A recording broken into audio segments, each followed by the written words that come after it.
sí nǹkan kan mọ́ wọ́n ti bà gbogbo oko jẹ́. Oko tí ó ní ẹlẹ́ni lọ́wọ́ sí oko bọ̀dá Tájù wọ́n ti bà jẹ́. Oya hokka mana gelɗon jangel mami wakkoge. Mi yiɗi mi natta koye ni.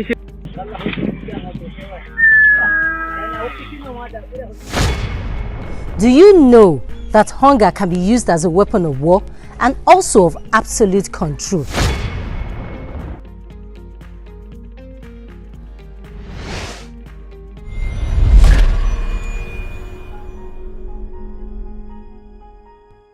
They will kill, they will abduct, they will rape, they will destroy farmers' crop. Hello, you're welcome to Who Cares Moment with Biola, the voice for the voiceless.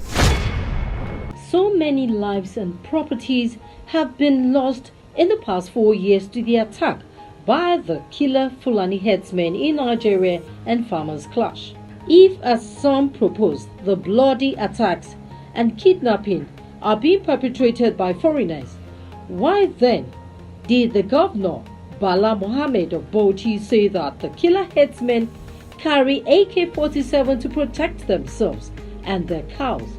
In southern Kaduna, the Fulani head, in an exclusive interview with Who Cares Moment, said that most Fulani herdsmen are finally revenging for years past where the cows have been stolen or attacked when they eat farm produce. Let's dig deeper to get the full picture. That's why they are coming back to take revenges. To retaliate for what they have done. When a Fulani man eats your crops, the next thing, report him to his leader or his leader. But no, they will not do that. They will take law into their hands. And that is it. And they made it to be a business of the day. When the Fulani man eat my palm lands, then I'll carry his cow. Then from there, I'll make a lot of money. That's the problem. If we respect the law of the country by allowing what they call it, get cattle roads for them to be passing and rearing their animals, this kind of thing will not be happening. That was one of the Hausa heads interpreting what the Fulani head said during my meeting with them concerning the issues they have with farmers and the reason for vengeance.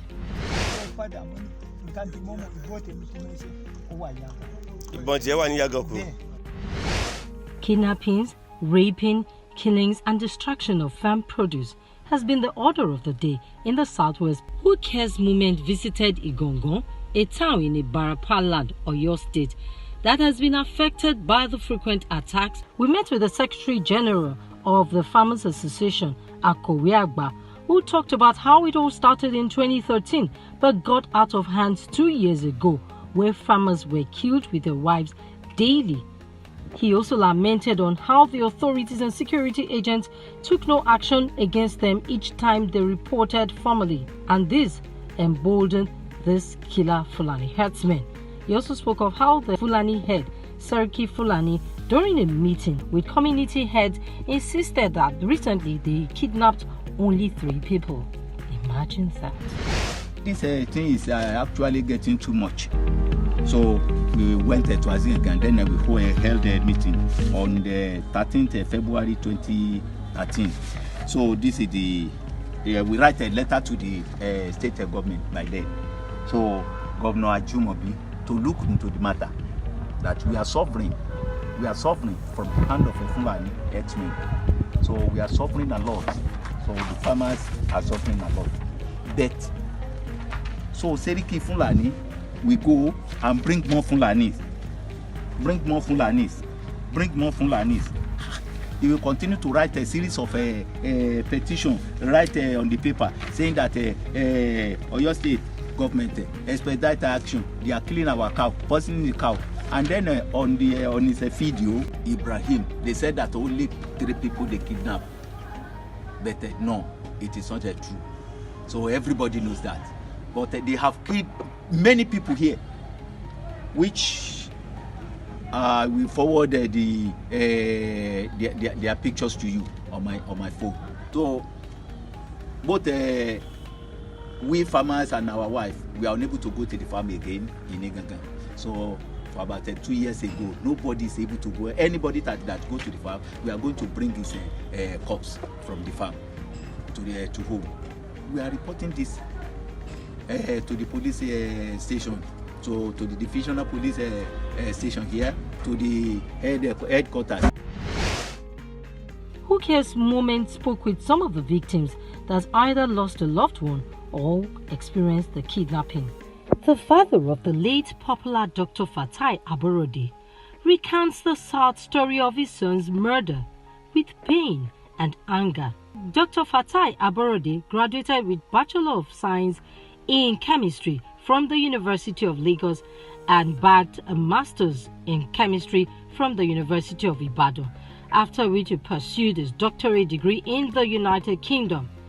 He worked for some time and then turned down other mouth-watering job offers in the United Kingdom to pursue his dream of contributing to the development of his country by solving issues of poverty and unemployment through mechanized farming.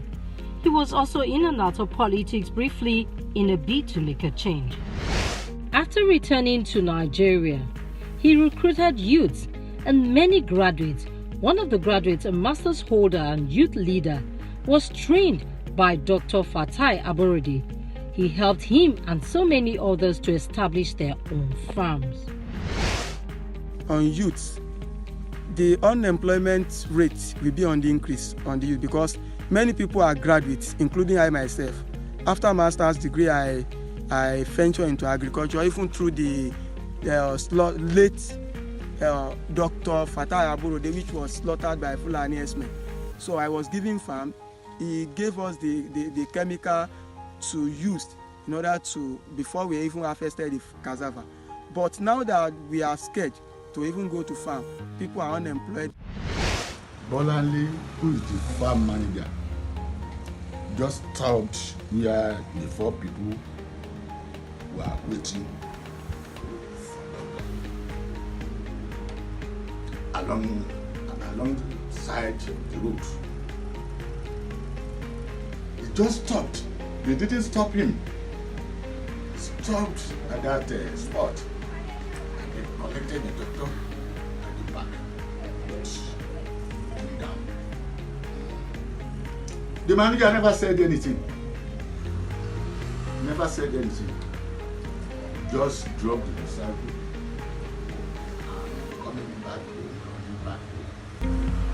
Why the secret happened to be known to us was that one other person coming behind, all things happening, he was seeing everything vividly. So they said, Doctor, we have come to kill you today. The manager never came to me, as the father never came to anybody, as one of the parents. So that's all I know is combined Yoruba and Fulani. Ọmọ Yorùbá tí ò bá fẹ́ ṣòfò, táyé rẹ̀ ò ní bàjẹ́ sẹ́tìrì. Ọmọ wa wọ́n sá o. Who Cares Moment spoke with some of the youths who said out of their anger for their great loss and seeing that no action was taken against the perpetrators, that decided to call on Sunday Igboho and activists to help them. They burned huts and destroyed some properties owned by the Fulani Herdsmen. Sunday Igboho sacked the Serki Fulani and fought for his people. This got the attention of some persons.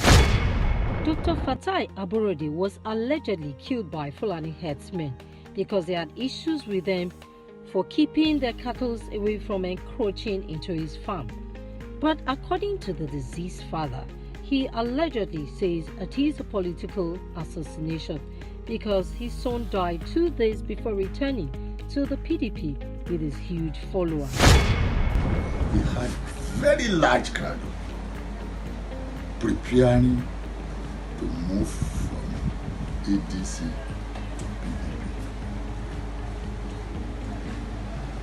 2-3 days to the time of going to PDP.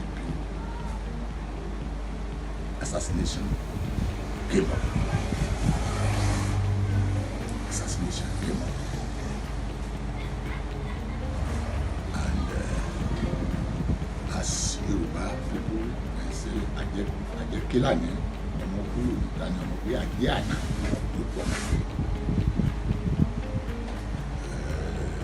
politically motivated. I don't dispute the Fulani, so that is at the same time it is politically motivated.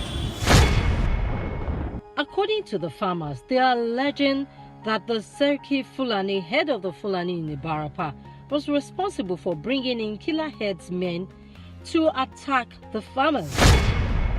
But recently, maybe 2015 down to this time, the problem has been escalated. Escalation because, if there is no deterrence, crime will continue to escalate. When they started, maybe because they feel that, our person now is the president or something like that, and people have been saying it, body language of the president, that seems to condone what these people are doing. And when they know that no authority will challenge them, if you arrest one today and you get a call from Abuja that releases that man, he will go back and boast. What comes to mind is the Yoruba proverb, Tiku ile oba pani, tode ole pani. What it means that one cannot be destroyed by external forces if there are no collaborators within. That means the enemy is within. That is the case of this issue. It's time we wake up and refuse to allow ourselves to be used against each other. Be your brother's keeper. Send in your comments and your advice. Let us change our world one person at a time. Thank you for being part of this edition. Please click on the like and subscribe button and share. Who cares? We care.